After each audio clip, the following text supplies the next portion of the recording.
visão. Obrigada, irmão. Irmãos, quem é que falou com o Senhor na hora dos louvores? Amém? Então agora é hora do Senhor falar conosco através da palavra. Amém? Irmãos, olha por vontade de falar e fala: hoje à noite você não vai dormir. Irmãos, eu trouxe uma palavra-chave pra gente e a palavra-chave é Pastor Orisvaldo. Quando eu falar Pastor Orisvaldo, os irmãos batem palma, daí a igreja acorda. Combinado? Amém. Pastor Orisvaldo. Hoje ninguém vai dormir, amém? Amém. Irmãos, o tema da nossa ministração é: o que Jesus espera de nós? O que será que Jesus espera de mim, de você? O que Jesus espera de nós como igreja? Né? Agora, se eu inverter a pergunta, nós esperamos muitas coisas do Senhor, não é mesmo?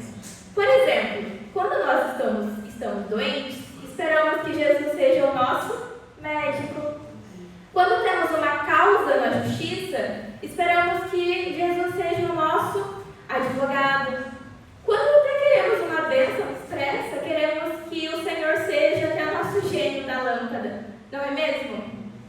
E se eu perguntar para os irmãos, essa semana, quem espera algo do Senhor? Uma cura, uma restauração, uma porta de emprego?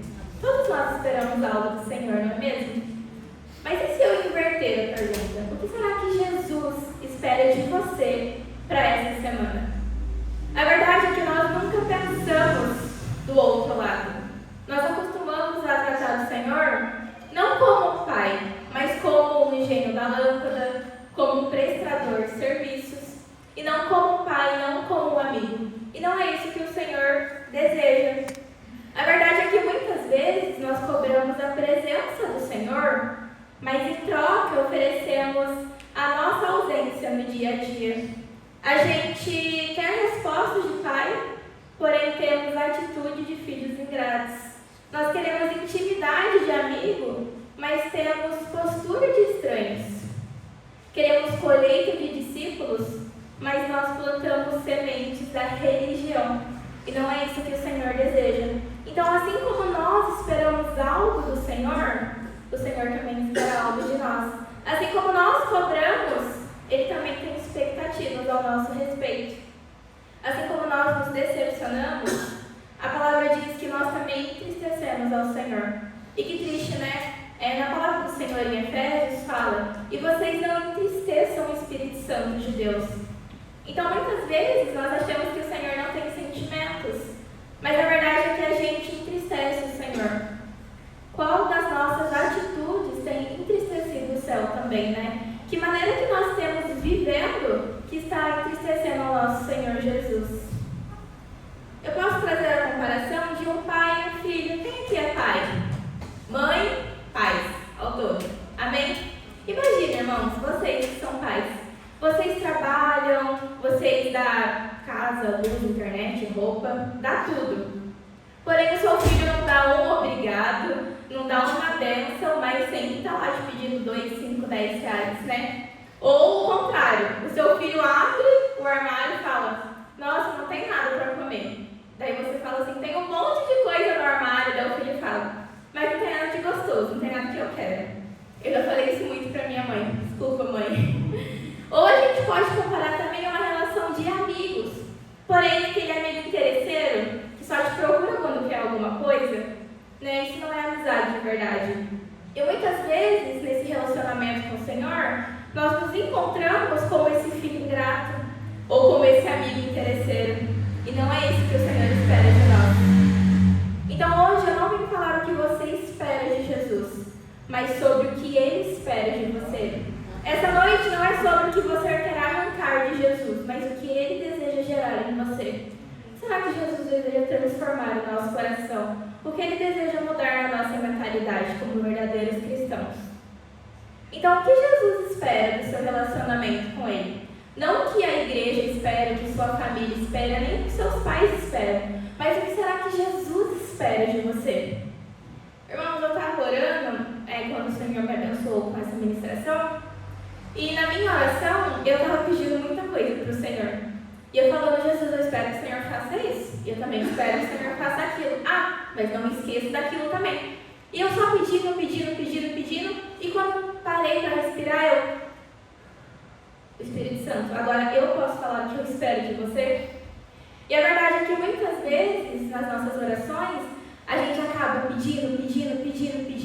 Senhor, eu espero. Mas e o que Jesus espera de você? Então essa palavra tem me batido durante esse tempo. E em nome de Jesus, vamos aprender juntos hoje. O que Jesus espera de nós verdadeiramente? Eu quero convidar vocês a verem comigo no Evangelho de João 15, dos versos 7 ao 17. João 15, do 7 ao 17, que nos diz o seguinte: se vocês permanecerem em mim e as minhas palavras permanecerem em vocês, pedirão o que quiserem e será concedido. O meu Pai é glorificado pelo fato de vocês darem muito fruto, e assim serão meus discípulos. Como o Pai me amou, assim eu os amei. Permaneçam no meu amor. Se vocês obedecerem aos meus mandamentos, permanecerão no meu amor. Assim como eu tenho obedecido aos mandamentos do meu Pai, e também permaneço no amor dele. Eu tenho dito essas palavras para que a minha alegria esteja em vocês, e a alegria de vocês seja completa. O meu mandamento é este: amem uns aos outros como eu os amei. Ninguém tem maior amor do que aquele que dá a própria vida pelos seus amigos. Vocês são meus amigos, se fizerem o que eu ordeno. Já não os chamo servos, porque o servo ele não sabe o que faz o seu senhor. Em vez disso, eu os tenho chamado amigos, porque tudo que ouvi do meu Pai eu tornei conhecido a vocês.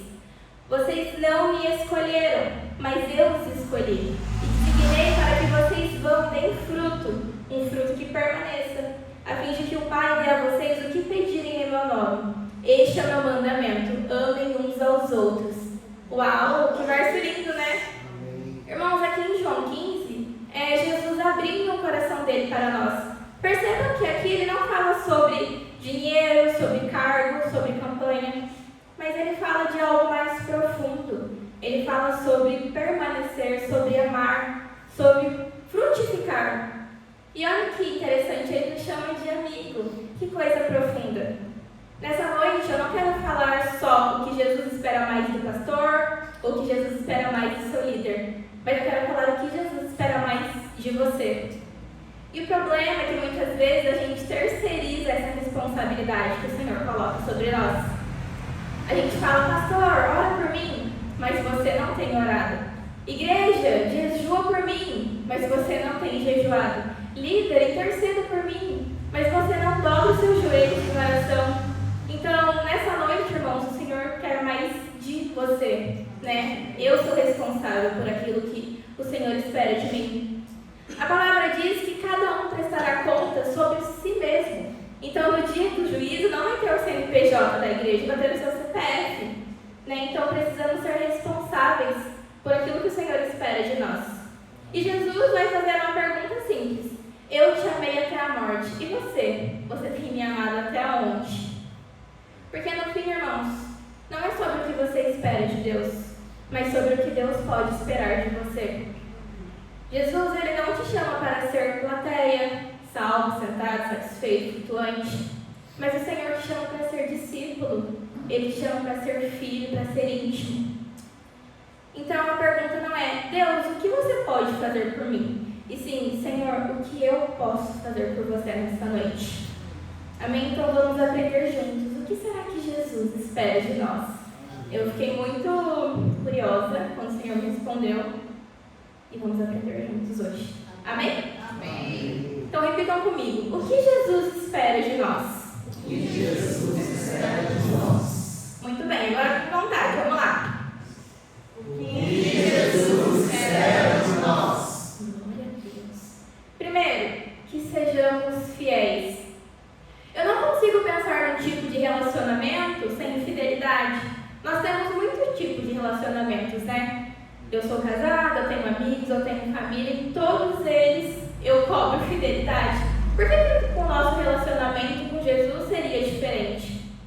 Veja o que ele fala para nós lá no João 15:7. Se vocês permanecerem em mim e as minhas palavras permanecerem em vocês, vocês pedirão o que quiserem e será concedido. Aqui em outras palavras, o Senhor dizia: fique comigo, habitem em mim.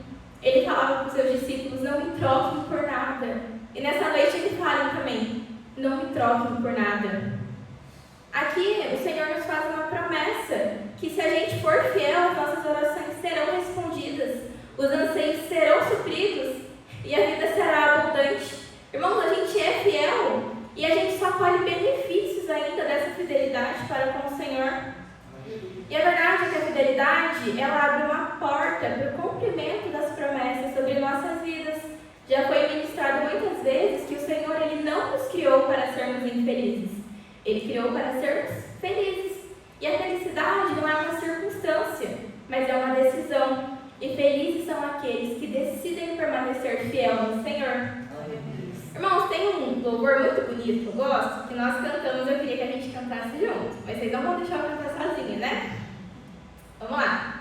A perseguição, vamos, Guilherme, a igreja, o Coliseu não parou, a igreja, os leões não pararam, a igreja do Senhor, o inferno não pode permanecer, vamos avançar, não vamos parar de crescer, ninguém pode parar, a igreja do Senhor.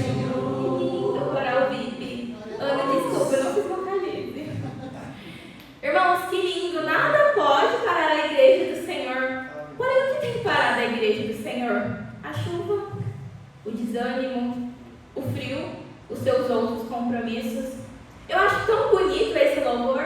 A gente canta que a Roma não parou a igreja, mas o seu edredom te para da igreja. A gente canta que os imperadores não pararam a igreja, mas a preguiça te para da igreja.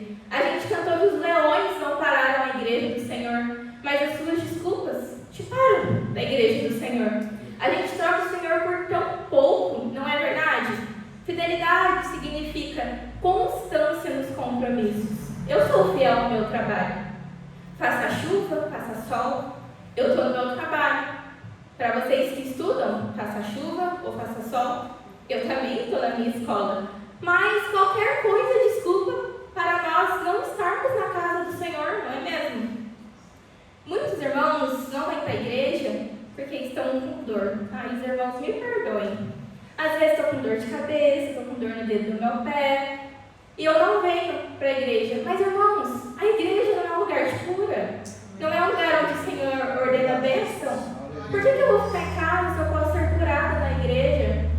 Também posso falar dos irmãos que não vêm por estarem cansados. Quem não está cansado? Eu estou cansada, eu trabalhei hoje. Eu descobri terça na célula que até as crianças estão cansadas. A Bibi, o Levi, falou para mim: estou cansada. Eu quase falei: cansada do quê? Mas eu não falei, respeitei eles. Mas, irmãos, todos nós estamos cansados. Mas qual é o melhor lugar para descansar senão na casa do Senhor? Não é verdade? O que a palavra do Senhor fala? Que todos cansamos, que até os jovens se cansam, não é? Mas aqueles que esperam no Senhor, aqueles que permanecem fiéis, renovarão suas forças, eles não se cansarão. Em nome de Jesus, escolha permanecer fiel. Então, irmão, chega de dar desculpa para ser infiel com o Senhor. A gente chega numa época que o compromisso da igreja é um compromisso que desmarca todos os outros, né? A gente tem uns parentes, uns amigos que falam: vamos chamar a Maria e o Daniel domingo. Eles não vão domingo, tem igreja. Vamos chamar quarta. Não, eles têm céu. Vamos chamar segunda. Daí falam: nossa, mas todo dia tem coisa na igreja? Todo dia tem coisa na igreja. E chega um tempo, irmãos, que estar na presença do Senhor não se torna um peso, e sim um prazer, pastor Orisvaldo.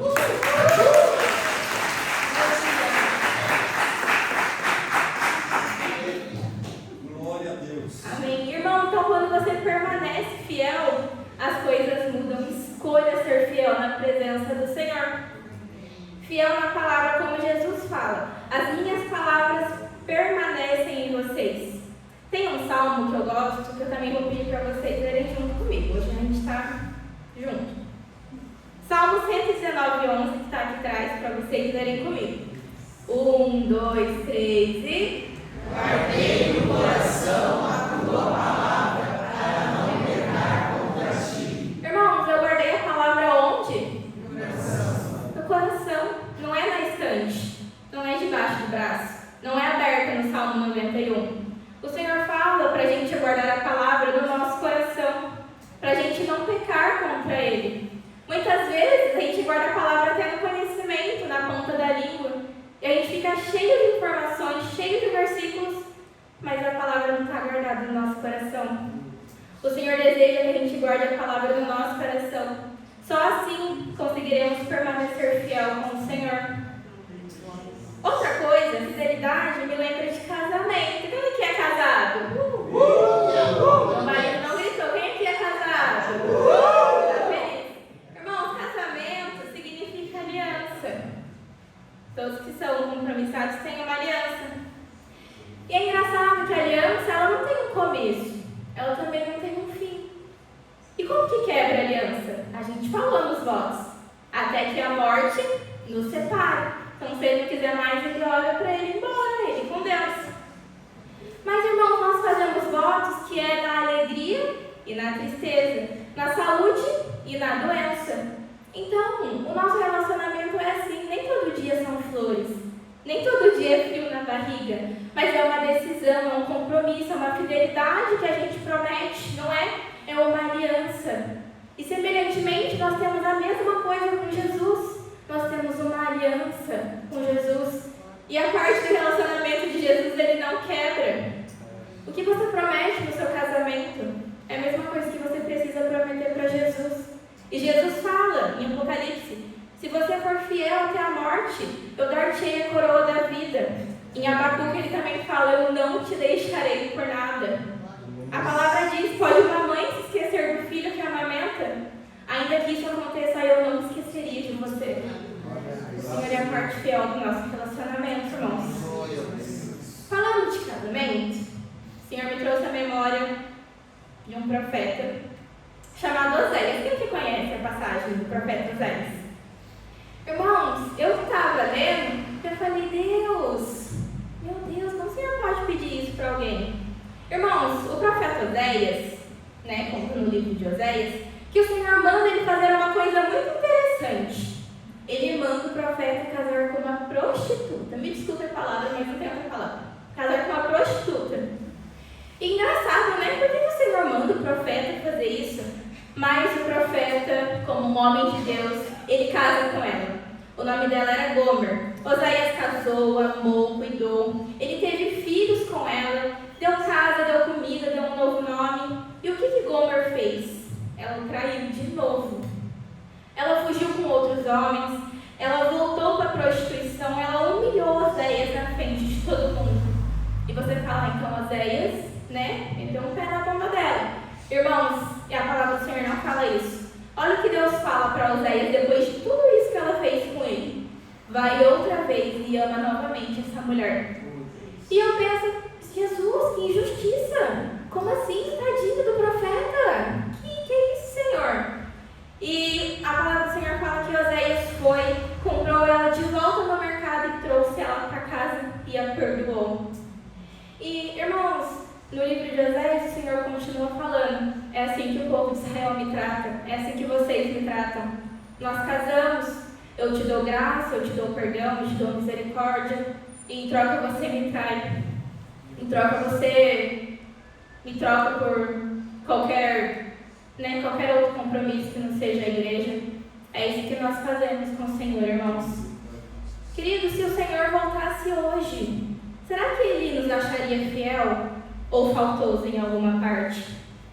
Será que eu tenho sido fiel verdadeiramente no meu trabalho, no seu dízimo, nas suas palavras, nas suas atitudes, ou principalmente quando ninguém está vendo, quando você acha que ninguém está vendo? Porque Jesus está. Então as promessas de Deus são para aqueles que permanecem sendo fiéis. Então o que Jesus espera de você? Que você seja fiel. fiel sem medida. Lembre que você tem uma aliança com o Senhor. E da parte do Senhor Ele é fiel. Que você seja fiel também na sua parte do relacionamento. Amém? Repitam comigo novamente. O que Jesus espera de nós? Segundo, que nos amemos como Ele nos amou. Agora é bom, irmão, vamos falar de amor. Amar é fácil, né? Amar não é fácil, não. Leiam comigo o verso 12 e depois o verso 17. Que o Gui leu hoje também, né? Foi esse? O meu mandamento é este: amem-se uns aos outros como eu os amei. E no verso 17, este é o meu mandamento: amem-se uns aos outros.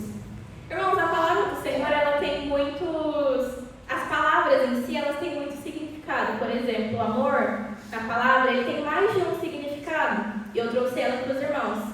Tem o amor eros, que significa um amor de paixão.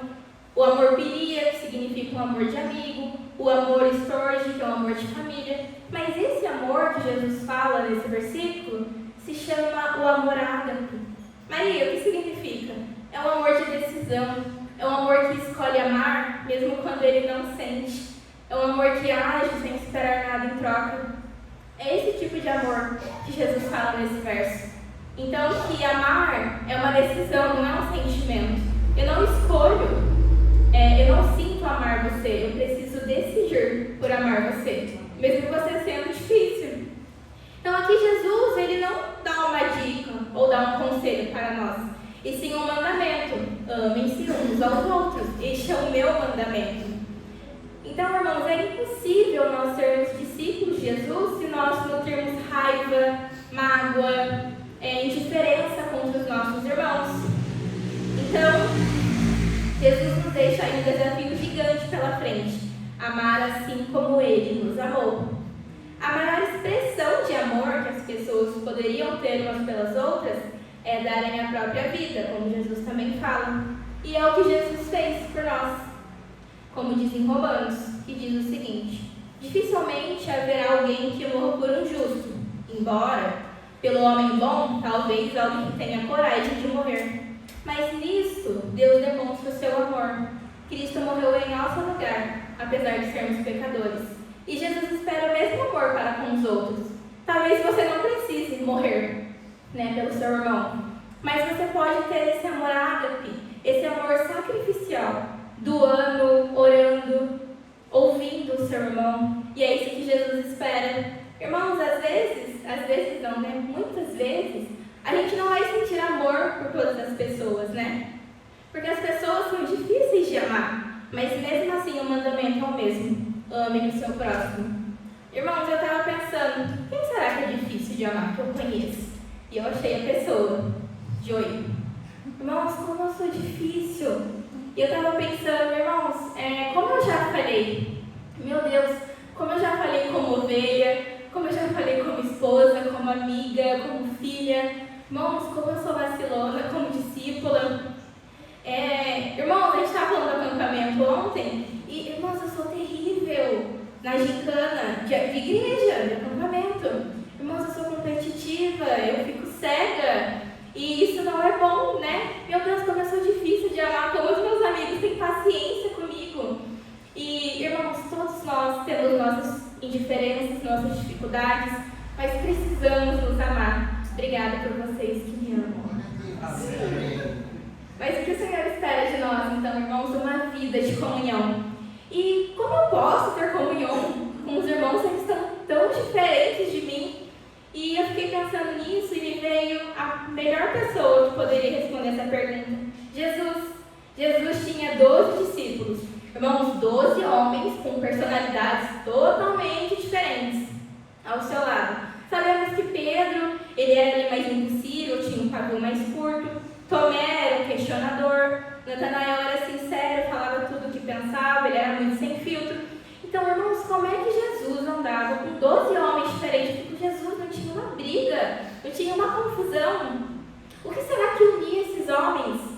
E eu descobri o que unia esses homens era Jesus, irmãos. E, semelhantemente, nós somos assim também. Então, não são as nossas diferenças que nos separam, mas precisa ser o amor de Jesus que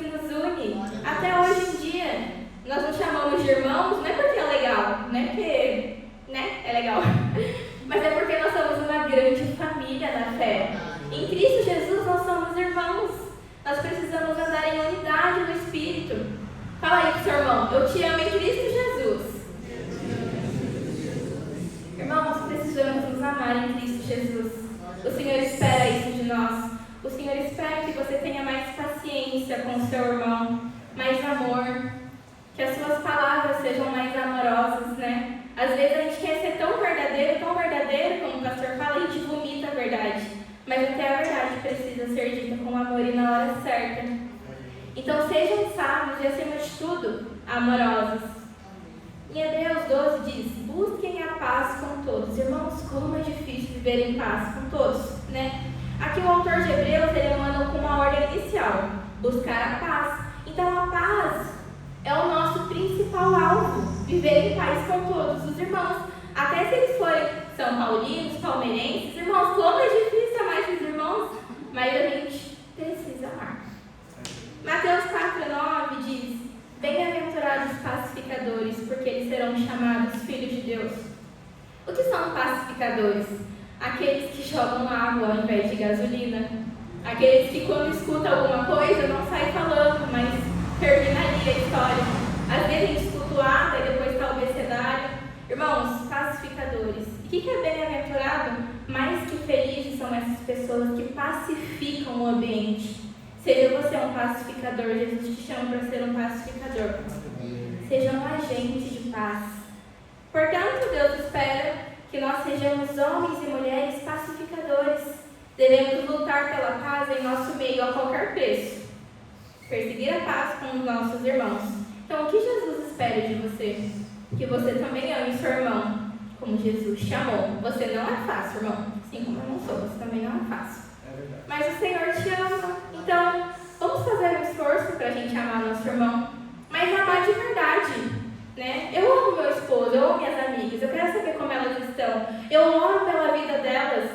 E nós precisamos orar também pela vida dos nossos irmãos. Né? A conquista do meu irmão é a minha conquista, a alegria do irmão é a minha alegria, e a tristeza do irmão também é a minha tristeza, porque nós somos um corpo, nós somos uma só família. Irmãos, por que quando a gente está andando, a gente bate o dedinho do pé? O que a minha mão veio fazer aqui? Porque o corpo inteiro sente. Quando um membro está machucado, o corpo inteiro está machucado. Nós precisamos entender isso, que a dor do outro também é a minha dor, que o Senhor me chama para curar também. Não apenas para ser curado. Você vai ser curado. A oração vai chegar em você. Mas, em questão de você, ore, cure, seja um agente de amor na vida do seu irmão. Amém? Amém. Vamos lá, igreja. Comigo de novo. O que Jesus espera de nós? O que Jesus espera de nós? Terceiro, que possamos dar frutos. Não é tão difícil, né? Ele espera que a gente seja fiel, que a gente ame e que possamos dar frutos. Olha o que ele fala pra gente no verso 16.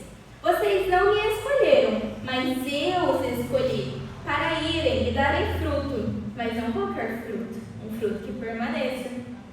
Então aqui existe uma ordem. Eu os escolhi. Então você já foi escolhido pelo Senhor. E depois, para darem fruto. Então, irmãos, você não foi chamado para esquentar o banco da igreja.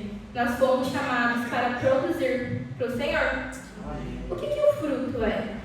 O fruto é quando o seu filho estiver orando e ele sente a vontade de orar também. Quando um colega de trabalho larga o pecado por causa do seu testemunho.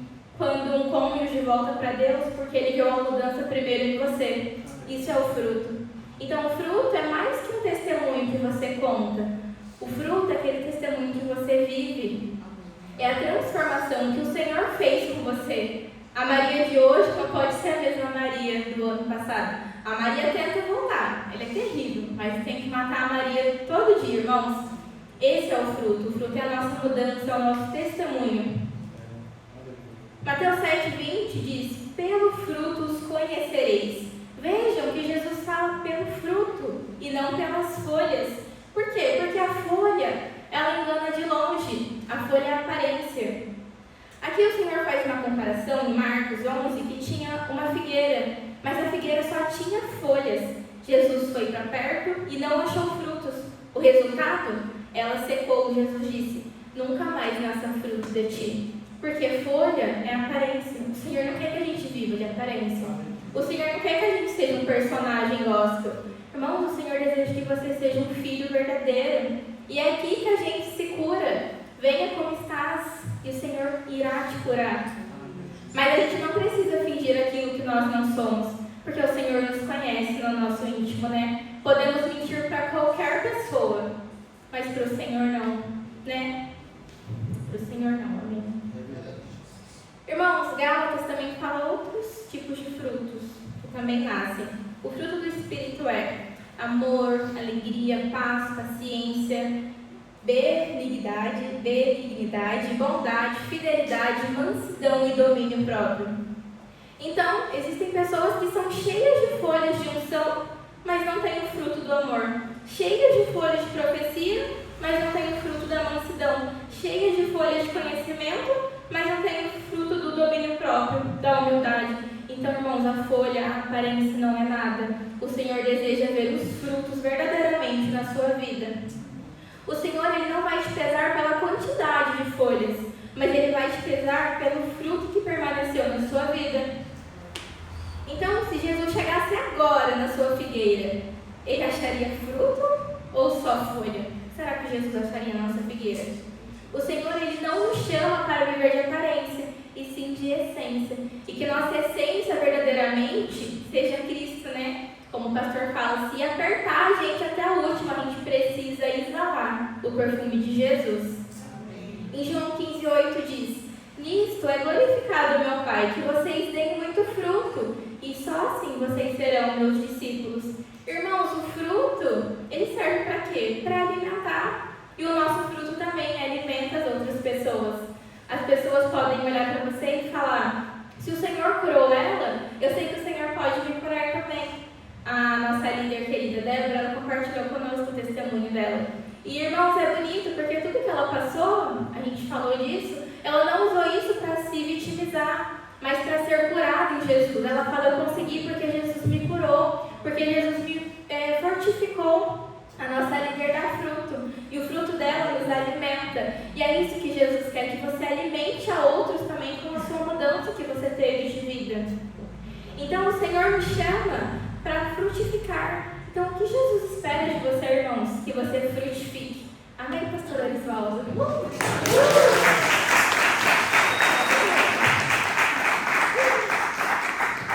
lá, irmãos, aguenta que está acabando, nem fala muito. Juntos, o que Jesus espera de nós? O que Jesus espera de nós? Quarto, que sejamos obedientes. Irmão, chegou a obediência. Não tem como termos um relacionamento com Deus sem sermos obedientes. Eu lembro quando eu era mais nova, eu falava assim: mãe, o que a senhora quer de presente? Ela fala: quero que você me obedeça. Lá vai, mãe, não é isso. Se você me obedecer, você vai mostrar que você me ama. Irmãos, hoje eu entendo isso. A gente mostra que a gente ama Jesus quando a gente obedece Ele também. Qual pai gosta de um filho desobediente? Nenhum, né? Por que o Senhor gostaria também? Então, obediência é a chave. Se eu for obediente, eu serei fiel. Se eu for obediente, eu vou amar o meu irmão. E se eu for obediente, eu darei frutos. Então, aqui resume a nossa ministração inteira. Jesus espera que você seja obediente. Vejam que Jesus não disse: se vocês me amam, vocês vão chorar no louvor. Se vocês me amam, vocês vão postar versículos. Ele disse: se vocês me amam, vocês me obedecerão. Obediência é a nossa prova de amor. Amanhã é dia dos namorados? Amanhã, né? Amanhã é dia dos namorados. E existem muitas linguagens de amor, né? Eu não vou falar porque eu não sei de cor, mas vocês sabem. Existem muitas linguagens de amor. Irmãos, a linguagem de amor de Jesus é obediência. A gente prova que a gente ama Jesus através da obediência, obedecendo os mandamentos que Ele nos deixou. Existe um evangelista, né, que já morreu, Charles Finney, e ele falava: o reavivamento, ele não é um milagre, ele é resultado de uma vida de obediência. Então, quando a igreja obedece, Deus age. Então, aqui, o Finney, ele pregava que se a igreja quer um avivamento, como a gente começa? Obedecendo no secreto e depois se mostrando no público. Então, irmão, sem obediência não tem unção, sem obediência não tem poder, sem obediência não tem céu, sem obediência não tem milagre, sem obediência porque a obediência é a chave. Então, você quer uma mudança verdadeira na sua vida? Experimenta obedecer. Você quer ver os milagres acontecendo? Obedeça. Você quer prosperidade no trabalho? Obedeça. O que você quer? Prosperidade no seu ministério? Obedeça. Irmãos, os obedientes, o Senhor recompensa porque o Senhor é muito bom. Né? A gente é obediente e a gente só se beneficia. Meu Deus, o Senhor é muito bom conosco. Está em dúvida do que fazer? Consulte a palavra e a obedeça. Tiago 1,22 diz: sejam cumpridores da palavra e não somente ouvintes, enganando o pastor, enganando o líder, enganando a você mesmo.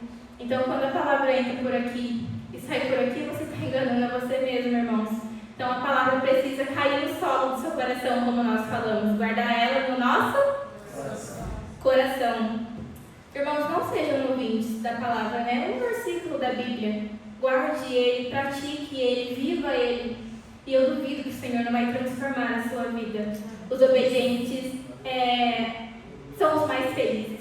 Eles colherão os melhores frutos dessa terra. Amém? Então, o que Jesus espera de você? Que você também seja obediente. Irmãos, o que Deus espera de nós? Ele espera que nos esforcemos por uma vida em comunhão com Ele, com todos. Tantos os que nos amam, tantos que nos odeiam. Ele espera que cuidemos da igreja, do povo, dos filhos e dos irmãos. Ele espera que sejamos um ramo vivo ligado a Jesus e que possamos dar frutos que permaneçam. Então, nessa noite, Jesus nos disse o que Ele espera de nós. Mas eu não trouxe só uma informação para você anotar. Eu trouxe um desafio para a gente viver juntos. Então, viva sabendo que Jesus espera algo de você. Ele te chamou, Ele te capacita e agora é sua vez de obedecer. Amém? Então, o que Jesus espera de nós? Ele espera um discípulo fiel no secreto. Ele espera um discípulo que ama no prático. Ele espera um discípulo que dá fruto no público e espera um discípulo obediente em tudo. Amém, irmãos? Que essa palavra possa falar ao coração dos irmãos. O Senhor espera algo de você. Então, nessa noite, viva diferente. Vamos cumprir esse desafio juntos do que o Senhor espera de nós. Amém? Senhor Jesus, muito obrigada, Pai. Meu Deus, como assim o Senhor espera algo de nós e algo que só nos beneficia, algo só para melhorar a nossa vida? Jesus, que nessa noite